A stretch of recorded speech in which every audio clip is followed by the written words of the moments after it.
Welcome to the Tech Talks Daily Podcast, where you can learn and be inspired by real-world examples of how technology is transforming businesses and reshaping industries in a language everyone can understand. Here is your host, Neil C. Hughes. Welcome back to the Tech Talks Daily Podcast. Isn't it funny how this world works? Because if I take you back in time just for a few moments to 2008, before this podcast, I was working in IT and I remember having to do a presentation. And I was beating myself up on how could I add a little humour and a topical theme to my boring IT death by PowerPoint presentation. But at that time, I still vividly remember that all anyone was talking about was the Apprentice TV Show, which over in the US, I think was hosted by Donald Trump. But here in the UK, it was hosted by who was then Sir Alan Sugar. But of course, now it's Lord Alan Sugar.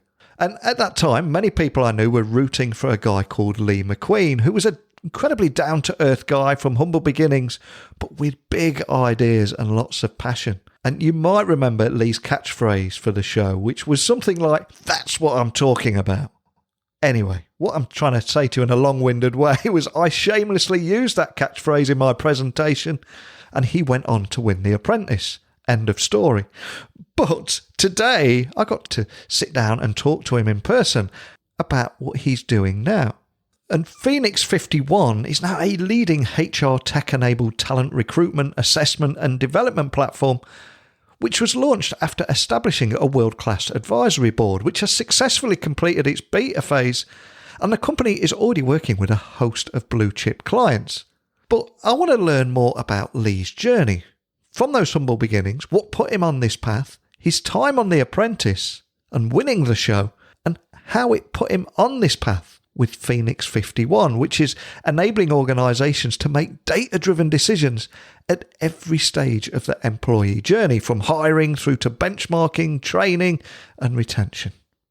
So buckle up and hold on tight so I can beam your ears all the way to London here in the UK so we can speak with former Apprentice winner Lee McQueen about his journey and also the vision ahead for Phoenix 51. So a massive warm welcome to the show, Lee. Can you tell the listeners a little about who you are and what you do?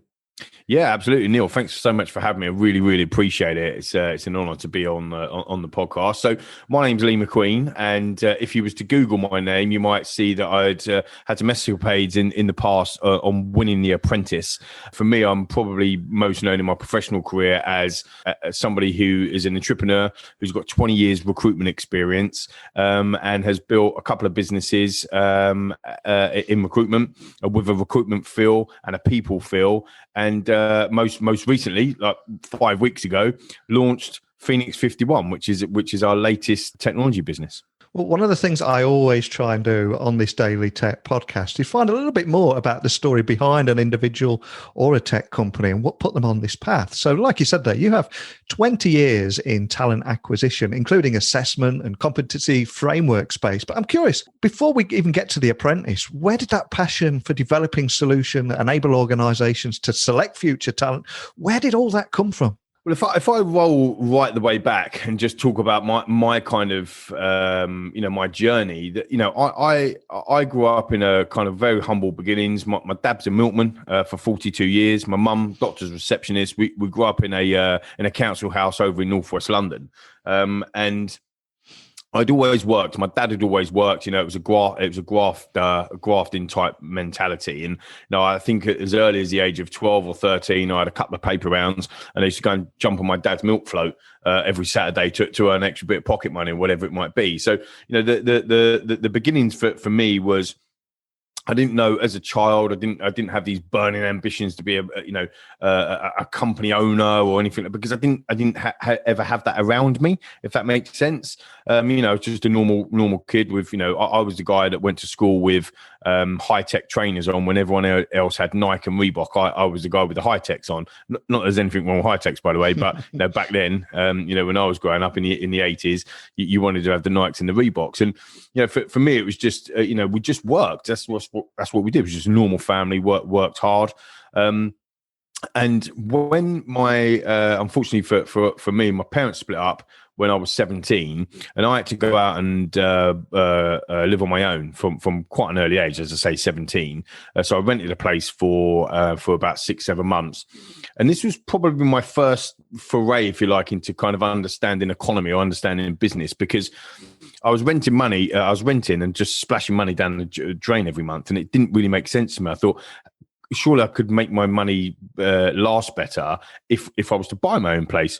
So I went on to the bank manager and I said, "Oh, hello, I'd like to get a mortgage." And they kind of laughed me out of the room and said, "Look, you've got to do some certain things." And that was my first real eye opener, where I had to start to plan around money and future and that type of thing. So I did. I went and got another job. So I worked 2 jobs. Saved up enough money for deposit, and by the time it was within that year. So by the time I was 18, I'd signed my first house. So I'd signed the first mortgage. So I had my first mortgage when I was 18 years old, and that really started to drive my career development, because I was a homeowner, I had to do certain things. Like I couldn't not work, and I couldn't not earn a certain level of income. So money was an earning potential, Neil, was a real driver for me in them early stages. And that's really where my recruitment journey started. I was actually working as a trainee catering manager for a very, very prestigious school in the UK, Harrow School, which is one of the most prestigious schools, as I say, in the UK. How I got that job, that's another story, to be fair. But ultimately, I was working there as a trainee catering manager. And I saw a guy who I used to go to school with, and he was a couple of years below me, and he was dressed in a lovely suit and had a really nice watch on, and he just looked really, like successful. And I said, "Oh, what are you doing now?" I won't name him. I said, "What are you doing now?" And he said, "Oh, I'm in recruitment." I said, "What's that?" He said, "Oh, you get people jobs. It's you get paid commission. It's like a sales type job." And I said, "Okay, I fancy that." So literally within a week, I went and had a couple of interviews, and I got offered the first interview that I went to, and that's where my recruitment journey started. So I suppose, from a talent acquisition point of view and solution led, all them years ago, that wasn't on the radar, Neil. It was just about, okay, how can I improve myself? How can I start to build a career? And I think the recruitment industry is absolutely phenomenal to showcase skills around entrepreneurship, the ability to be able to get better, the ability to be able to build solutions for clients and organizations, but also to be able to develop yourself and develop your own career. And I started on that ladder and then drove my career. I ended up, before the Apprentice, I ended up being the sales and delivery manager for a business that turned over £32 million. I had 30 staff working for me, and that whole journey was around people and recruitment and talent acquisition. So that's really the roots, I suppose, that I've just explained to you. Love that. And after 1,400 interviews on here, a lot of people say, well, what did all these entrepreneurs, company stories, startup stories, what do they all have in common? And I would say a large degree of them, they were presented with almost a nudge in the right direction from the universe, just to point them in the right direction. And when you think about everything that needs to align at the right moment in time and you to be ready to accept that opportunity, it kind of blows your mind. But I'm curious, for your opportunity, how did all this lead to the Apprentice TV show? Well, I think you're right. I'm a massive believer in the universe giving nudges and that type of stuff. What you just said, Neil, and I think that for me there was always an ambition, because I wasn't very good at school. Yeah. Not in terms of bad student, but academically wasn't very good. Put me into a practical situation and I'm pretty good. Put me into an exam situation, I'm absolutely awful. Like I fall apart. So the reality is that I left school with not very good qualifications, and to be able to go into recruitment with limited qualifications, based on hiring you based on kind of personality and behaviors, if you like, or even all the way back then, was something that really it kind of made me look up and think, wow, okay, I actually can do this. I know that I can talk to people. I know that I can understand people, and have that kind of that ability to be able to talk and chat and build relationships. And I think that's, for the most part, that's what the fundamentals of recruitment are. And having been relatively successful, obviously still work in progress, but I was earning, a decent amount of money. I didn't go on the Apprentice to, for the £100,000 as it was back then. I went on it for the challenge, because I felt that my career at Capital at the time was 6.5 years in. I started off as a recruitment consultant, but went all the way up to managing a team of, like I said, a business that turned over 32 million. And I just felt that I was hitting. I had my director in front of me, because I was never the director there at that time.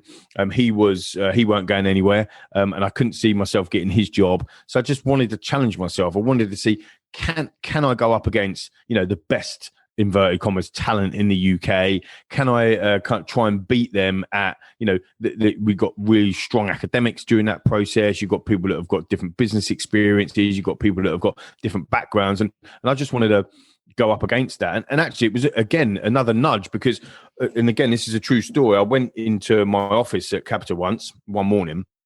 And, I had a very good job. I was very settled there. Everybody knew me. I was quite well liked. And it was a lovely job. I loved every minute of my journey there.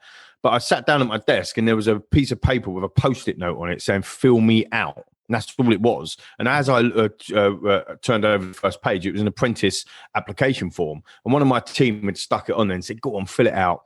So I just said, "All right, why not?" So I filled out the application form, and to my surprise, I didn't think anything of it, Neil, to be honest. I just thought, "Oh, right, that'll be done."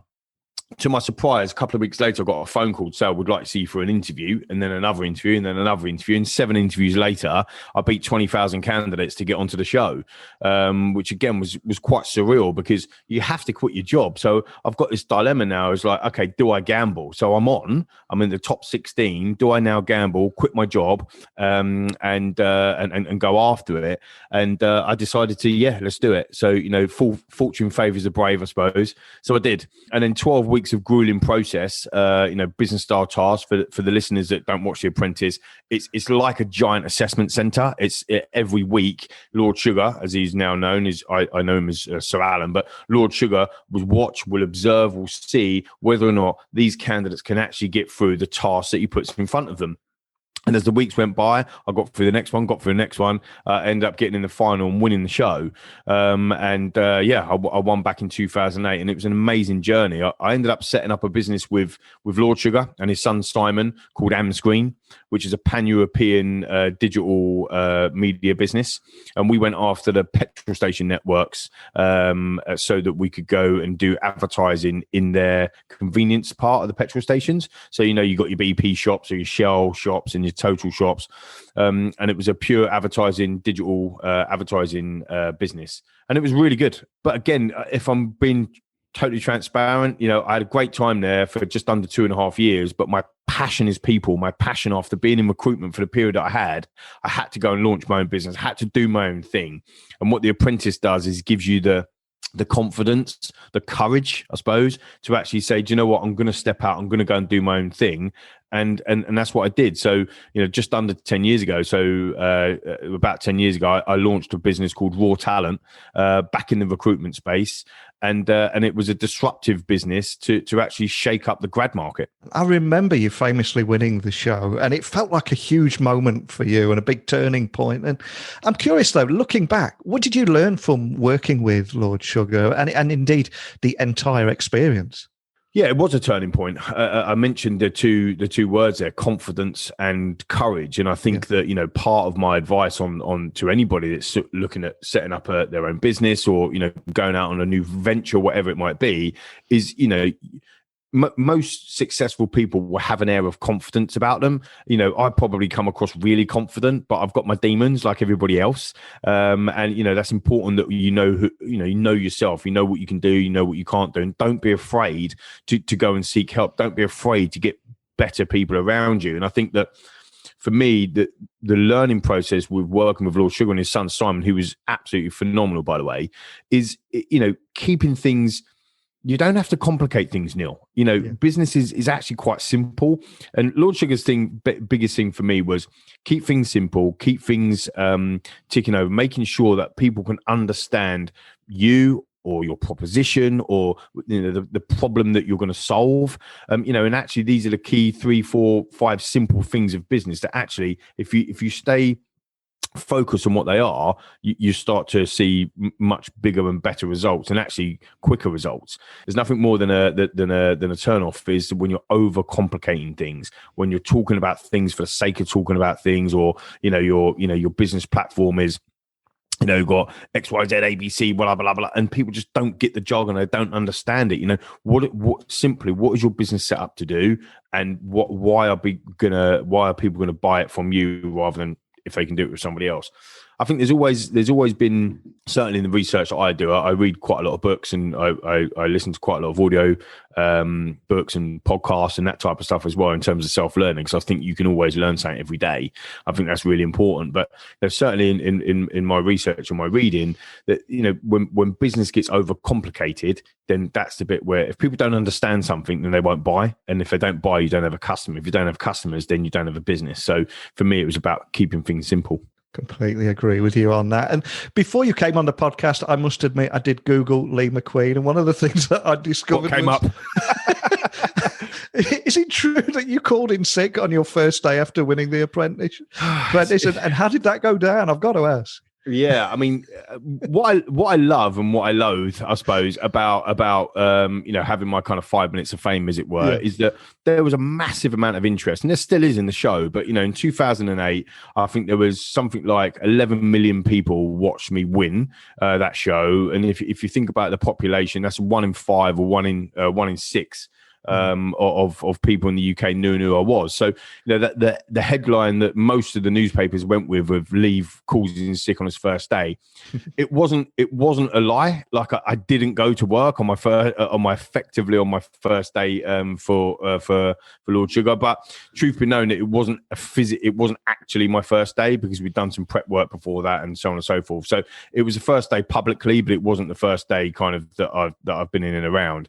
Nonetheless, I had food poisoning, and part of the reason when you're in the Apprentice for that long period of time, it's relentless. I mean, I don't think we had a day off in 7 weeks, and you don't ever know when that phone is going to ring. So that is real. When you're on the show and the phone rings up and it's in the morning, so Alan will see you in half an hour. All of that is not done for effect. That is real. You don't get 2 hours then after that to get ready. You literally are getting ready in half an hour. So I went to sleep every night in that house with one eye open. So you could never really relax. It was always that on there. So after all of that Apprentice piece and all of that thing going on, I needed a holiday, to be honest. So me and my girlfriend at the time, who's now my wife, we went away. We went to Spain, and done some stuff. And I swear this is the truth, I ate some proper dodgy fish. And then I flew home the next day and I had food poisoning. I had the doctor out and I was like, oh, please, this cannot be happening.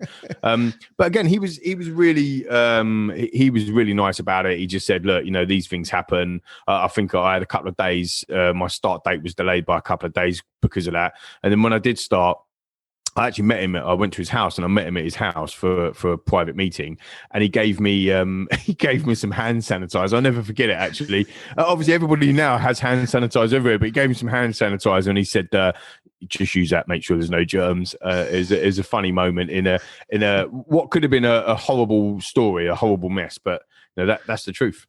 Love that. And of course, here in 2020, you're now the CEO of Phoenix 51, a leading HR tech-enabled talent recruitment, assessment and development platform. But for people that haven't heard about that or what to expect or how it could work in their world, can you tell me a little bit more about the problems that you set out to solve for businesses, and also what makes you guys different from other solutions out there?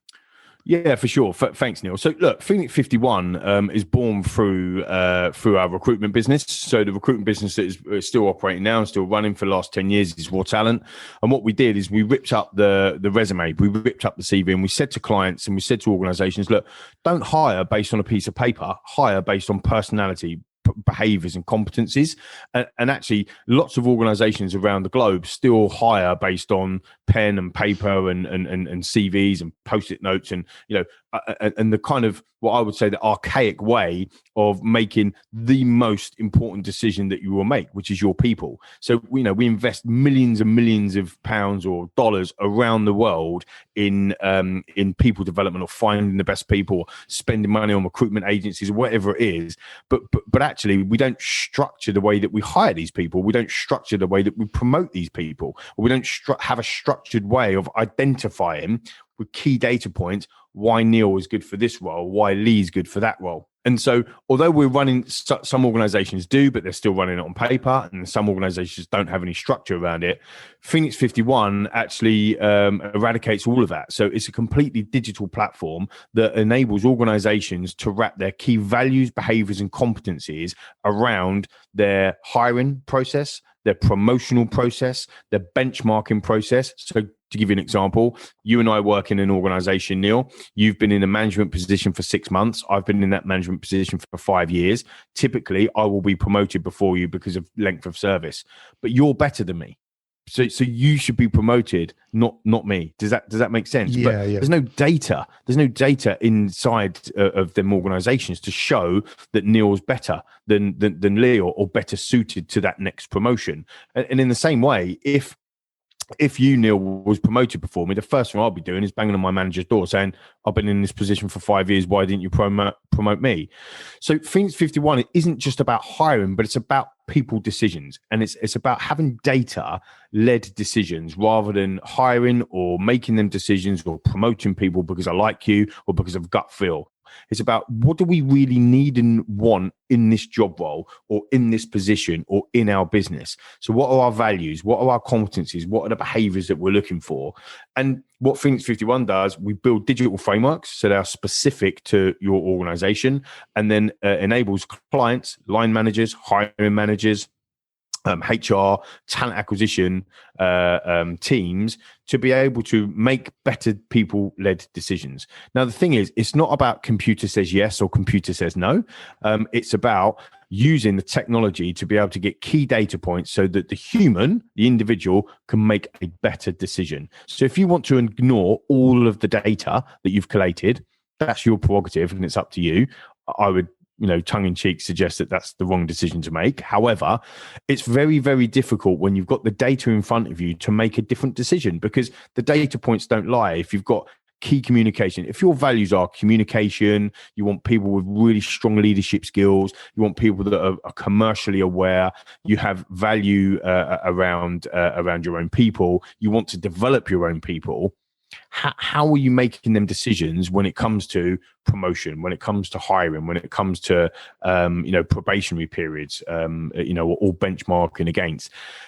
In order to be able to wrap around key development or learning pathways, you need to know the data or where their weaknesses are or where their skills gaps are. And if you don't know where that is, you can't wrap the best training development programs around them. So that's simply what Phoenix 51 does. It digitalizes the people assessment process across them 3 or 4 key areas that I've talked about.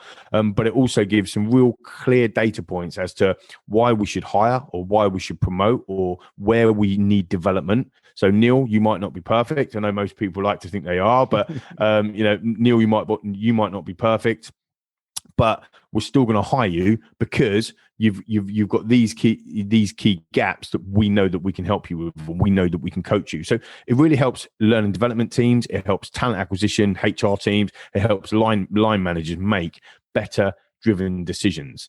And I think the other key point about Phoenix 51 as well is because it's completely virtual, we've got video and technology embedded into the platform.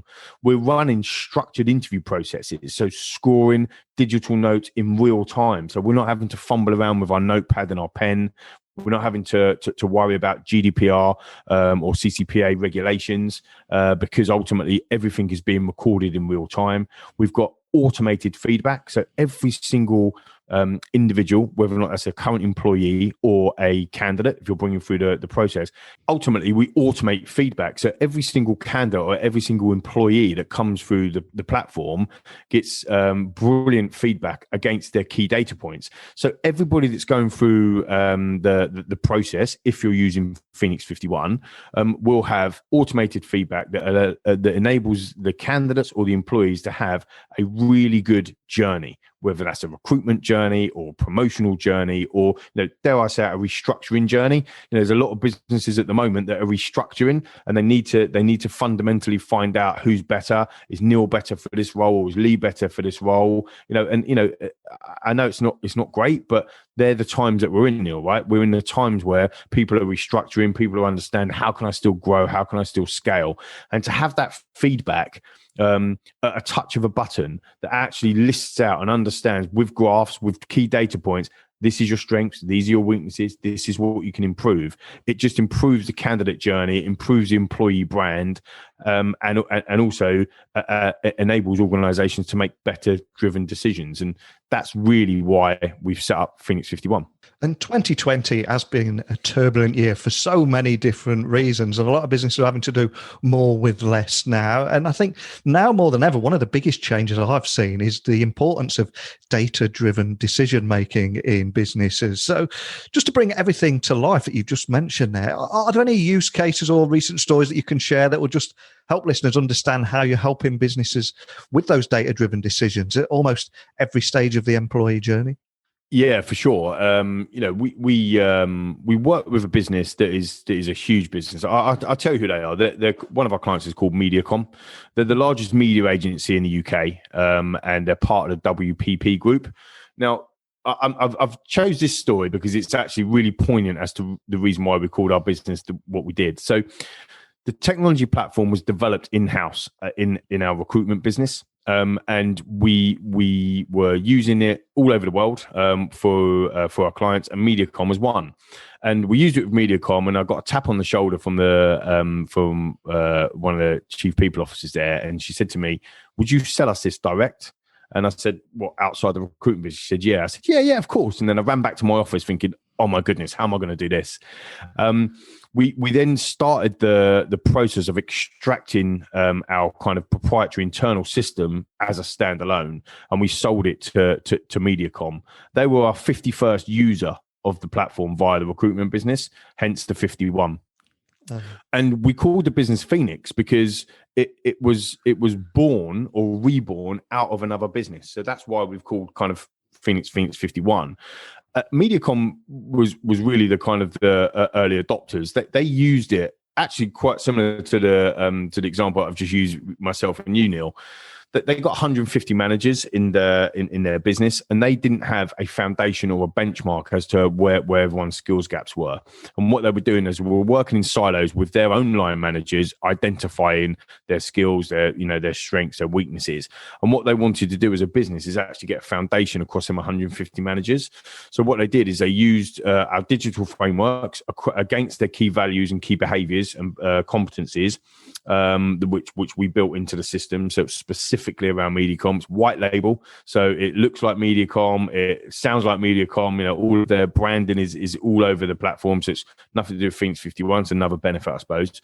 And what they did is they benchmarked all of their 150 managers against each other to showcase these are what the key things you need to do to get to the next level, which is AD, Associate Director. These are the key things that you need to improve on. And now they've got a data-led performance process that they can actually start to manage their staff. And what the outcome was very was twofold, because not only did the business or the talent teams now, or the HR teams now understand this is our benchmark, this is what we need to do to improve our employees, but the employees realized, actually, this is what I need to do to go and improve as well. So they had some self-development. The business had development where they could learn development pathways around them specifically. And actually, the whole business now utilize, when everybody comes into the business, they have them data-led decisions where they can actually start to benchmark and then start to use that process moving forward. So it's been phenomenal. The Mediacom now use it for all of their apprenticeship recruitment, their graduate recruitment, their benchmarking of their managers. So again, it's gone across the whole of their business. And there's so much that's changed in recruitment over the last 9 months as well. And I believe you're also taking that basic interviewing and assessment process to the next level too. Can you tell me more about that? Because it almost feels like you're ahead of your time. And once again, the planets have aligned at that right time, haven't they? Well, we're hoping so. I mean, I suppose only time will tell on that for sure. But yeah. Look, we're very lucky in a sense of, we've got 10 clients on the platform already, having only officially launched like 6 weeks ago. But because we've had some clients on the platform previously or used the platform previously, we've kind of moved them across as clients as well. But yeah, you're right. I mean, in terms of the whole recruitment structure, because now most businesses are either that they've got a decision to make. Okay, so most businesses have got a decision to make to say we're in. I was going to say post COVID, but it's not really post, is it? It's still we're in the realms of COVID. So when COVID hit in first or second week in March, and started to close down the UK and subsequently the world, people made a decision whereby they would say, right, let's stop recruiting, let's stop our scaling, let's stop our growth, let's stop our promoting, let's stop our our decisions around people, let's go into lockdown, and let's furlough, whatever it might be. I think as the months have gone on, Neil, and hopefully the listeners will resonate with, is that businesses have realised, well, we can't do this forever. Like we've got to kick off the cobwebs and start growing again. We've got to start scaling again. We've got to start trying to get back to some sort of normality. And unfortunately, that normality is not what we knew in February, because everybody now is via video. Everybody's doing virtual meetings.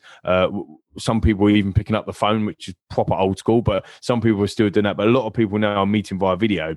And in order to be able to scale your business, to grow your business, to keep your business on the path that you wanted to pre-COVID, you've still got to hire people. You've still got to benchmark people. You've still got to promote people. But you're going to be doing that in a very different way now. And you're going to be doing that virtually. 40% at the moment we're in a national lockdown, but 40% of businesses won't go back into their offices because everybody's now realized that, do you know what? You can be more productive working from home, and you can actually still take, if you've got children, you can take the children to school, still be back at your desk by 8:15 or 8:30 to have a really strong, productive day. You can actually start getting video meetings in time and time again. So, the research will show you that around 40% of businesses won't go back into the office, and they'll stay working from home, which means that you're interviewing, benchmarking, and running your team meetings remotely.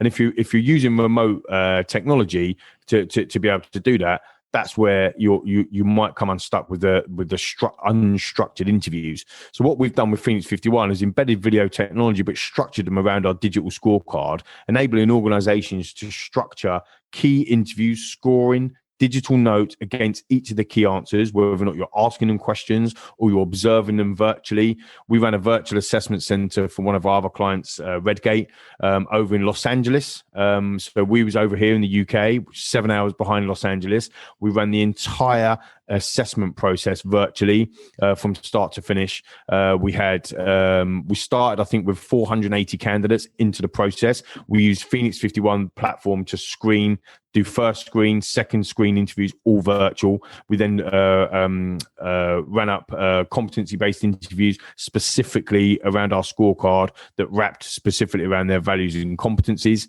And then we ran a virtual assessment center for them. And we've done all of that via Phoenix 51 virtually in a completely different country, in a completely different time zone, and enabled Redgate to still scale their business in the way that they wanted to via in 2020, even though we're still in COVID. So I think it's probably a really long answer, and I'm really sorry, but I get passionate about what we do. And ultimately, if you're using Zoom or if you're using Teams to do interviewing, fine.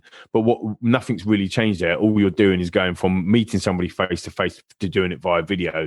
But actually using Phoenix 51, you're doing it via video, or you're assessing people via video, but you're actually using the digital scorecard and the key values and frameworks that are wrapped around your core values of your business. And that's the game changer. That starts to enable you to track unconscious bias. It enables organizations then to start to think about, are we hiring the same types of people, or are we hiring different types of people? And it's that structure, that digital frameworks and scorecards that are wrapped around that interview process that is the game changer. And that's what we've done at Phoenix 51. It's incredibly cool because there's so many challenges at the moment. I was recently chatting to a guest about the challenges of recruiting virtually, onboarding virtually, and then they're joining the team virtually. And of course, all this is happening without having met a new starter in person. So then how do you make them feel, give them that sense of belonging to the company too? And with virtual hiring becoming the norm and employees missing that non-verbal communication, how are you helping businesses overcome challenges like that too? Well, again, I think you raised a really good point there before about the virtual hiring, and becoming the norm. Because what's really interesting is people say, I don't really want to meet Neil over virtual, I'd rather do it face to face. But that's fine. But if 40% of the workforce aren't going back into the office, most of your meetings are going to be done virtually. So actually, it's taken another twist, which is, we're now measuring people's ability to work virtually via our video platforms and our assessment in Phoenix 51. Because if you can't do it, then you're probably not going to be a good hire now. Post-COVID, that wouldn't have happened. Pre-COVID, that wouldn't have been a consideration. But, what we've seen in the recruitment trends is now organizations asking, via video for sure, virtually, they're asking questions such as, what's your setup for working from home? Have we got that stability that we can make sure that we can function working from home? And I'm not talking about from a productivity perspective for the client. I'm talking about clients worried about individuals' state of mental health, because it's really, really important that we are comfortable in this type of environment and ultimately overcoming them challenges. The values that you had, the competencies that you need and want within your business, they are evolving. And actually, to hire against them key values and key competencies is absolutely critical, or to benchmark or to promote against them key values is absolutely critical. And that's how we're helping organizations, get over that particular problem. So it's really interesting that people will say, look, I'm this founder and CEO of Phoenix 51, and I'm totally biased, and I love what we do, but I still love human interaction, right? Because we're human, and we do need that. But the reality is that you shouldn't. There shouldn't be an excuse. You don't need an excuse to stop hiring. You don't use COVID as an excuse. Financially, if your business isn't working as well as what it was before, of course. But if you're still on the same path and you still want to scale and you still want to bring people in, this is a perfect platform to be able to go and do that, and it will run seamlessly. And we're still being able to look at body language, the way we interact, the way we talk with our hands, our eye contact. None of that gets lost. We've tested this so much over the last kind of 8-9 months now. Group meetings, doing group tasks and group meetings and group debate tasks and that type of stuff. We thought, it's going to be everyone shouting over each other, but it isn't at all. And it's actually really, really cool, because you get a level of interaction that you didn't see before, and I know you might miss a level of interaction that you did see before, but you're also gaining something that you didn't see. So it balances itself out, I think. And like you said, pre-COVID, much of what we're talking about here, businesses just weren't ready. But right now, from the outside looking in, it feels like you guys are in the right place at the right time. But we will have people listening saying, this is a crazy time to start a new business with record unemployment and so many companies working from home. So I've got to ask, what was it that inspired you to launch this platform now? Did you have that similar feeling that it was the right time? Yeah, I think so. I think I said earlier about kind of, quitting my very good job that I had all them years ago and going on the Apprentice and, challenging yourself. I'm a massive believer in stepping outside your comfort zone and really seeing, you only learn something when you're outside your comfort zone. You don't learn anything when you're in it. Yeah. So for me, I think that's part of it.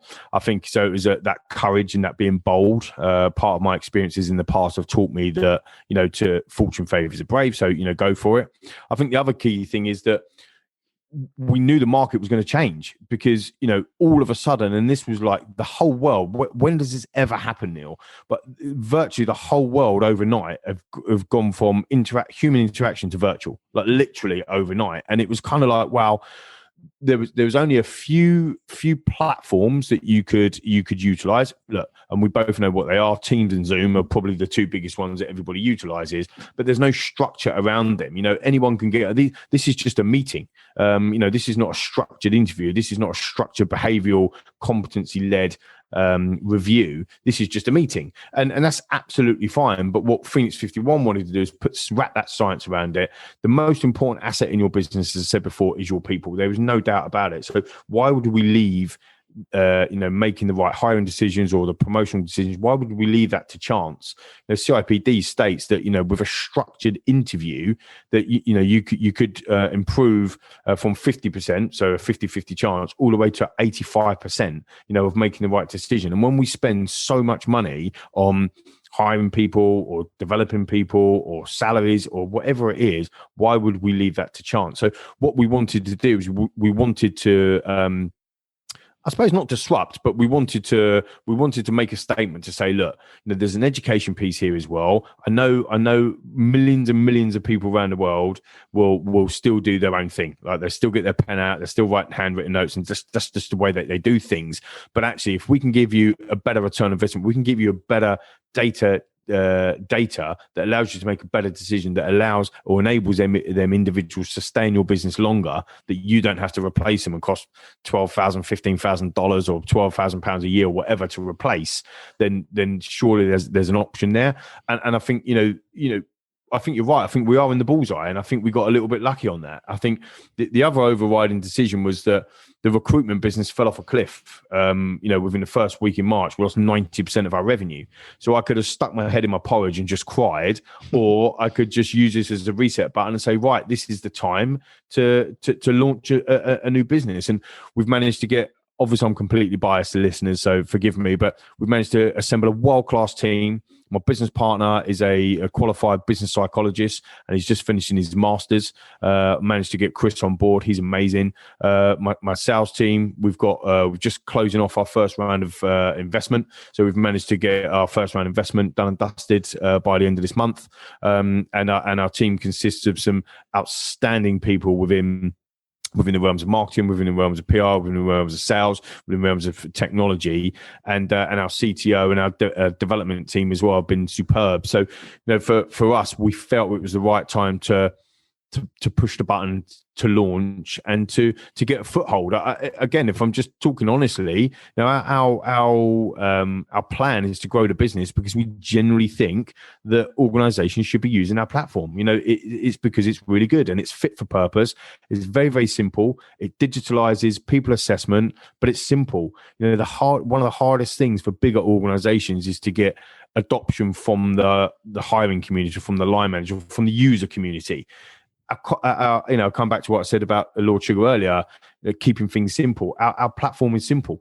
It's not complicated. Anyone can pick it up. They can learn it really, really quickly in like 5 minutes tutorial, and they can use it. And when you think about assessing people in the Apprentice, like watching, assessing, observing in real life, or you think about doing it via virtually, like a desktop that we're on both now, or you've got your tablet in front of you when you can watch and observe in real life scenarios where people are either selling or people are doing practical tasks. This is what Phoenix 51 has been built for, and this is what and this is the tool in our opinion, and I'm completely biased, but this is the tool that is going to grow and be hopefully a name over the next kind of 2-3 years. And I'm glad you mentioned a few moments ago about working with a business in Los Angeles, because we will have people listening to this podcast all over the world. And no matter where they're located, if they did want to find more information about Phoenix 51, or even contact your team if they've got any additional questions or want to carry the conversation on that we started today, what's the best way of doing that? Well, fantastic. I mean, you can find us on all of the different social media platforms. LinkedIn probably being the biggest one. Phoenix 51. Our website is simply www.phoenix51.io. And you've got all of the information on there as well. Please come and say hello. hello@phoenix51.io. And yeah, we'd be delighted to talk to you and to answer any questions. Again, our phase really now is about just, I suppose not pushing our product, but actually just having people understand that our product exists. We're a small business, we're a small startup, but we think that we can actually have a real impact in this market, and have a lot of experience within that talent acquisition space, as you mentioned before, but venturing into a new world, which is that technology part of that talent acquisition space. So any help, any support, any questions, feel free to reach out to us. That would be absolutely amazing. Phoenix51.io. Well, a huge thank you for coming on the podcast today, not just for talking about Phoenix 51 and that embedded video technology and how it's enabling employers to incorporate that wider range of comprehensive methods of evaluation and greater accuracy in hiring decisions, but also taking the time to share your whole story from your humble beginnings to where you are now. It's a fantastic story. It really is. And as somebody that didn't do well at school and wore high-tech trainers too, you're officially now my spirit animal. But I'll just finish by saying thanks for joining me today. And as you once said on The Apprentice, that's what I'm talking about. Neil, that is absolutely fantastic. And you know what? Thanks so much for having me. I really appreciate it. And I will sign off by saying, you know what? Phoenix 51, that's what I'm talking about. And Lee was just one of those guys I could have chatted to for hours. In fact, before we even recorded the podcast, we were talking about football and just a real genuine guy. And for those reasons, he's officially been added to my cool guest I would like to share a beer with list. Only we did promise to wear high-tech trainers instead of Adidas Gazelles if and when that should happen. But what an amazing journey Lee has been on there. But it's all about looking forward too, isn't it? And I love how this platform has created digital frameworks and scorecards that allows organisations to assess and interview against key behaviours specific to a job role in both vertical and horizontal hiring. And with virtual hiring now becoming the norm, we do have to be extra careful on missing out on non-verbal communication and of course, the applicant's increased level of discomfort due to being interviewed via a video platform. So I love how Video 51 is using embedded video technology to enabling employees to incorporate a much wider range of comprehensive methods of evaluation and providing greater accuracy in those hiring decisions because, hey, we all know the cost of a bad hire. But over to you. How are you and your business leveraging technology and making new hires feel that sense of belonging when you've never even met them? Any questions, insights, pictures to come on the show, or indeed anything at all? Simply email me, techblogwriter@outlook.com. My Twitter is @NeilCHughes. And my website is techblogwriter.co.uk. Keep those messages coming in. A big thank you to Lee for taking the time to share his incredible story with us all today. And for everybody else, a genuine thank you from me for tuning into this podcast every single day. I know it's a big ask, but you keep coming back, so we must be doing something right. But remember, you're a part of this show too, so keep those messages coming in. And I will meet you here, same time, same place tomorrow. But until next time, don't be a stranger. Thank you for listening to the Tech Talks Daily Podcast with Neil C. Hughes. Remember, technology works best when it brings people together.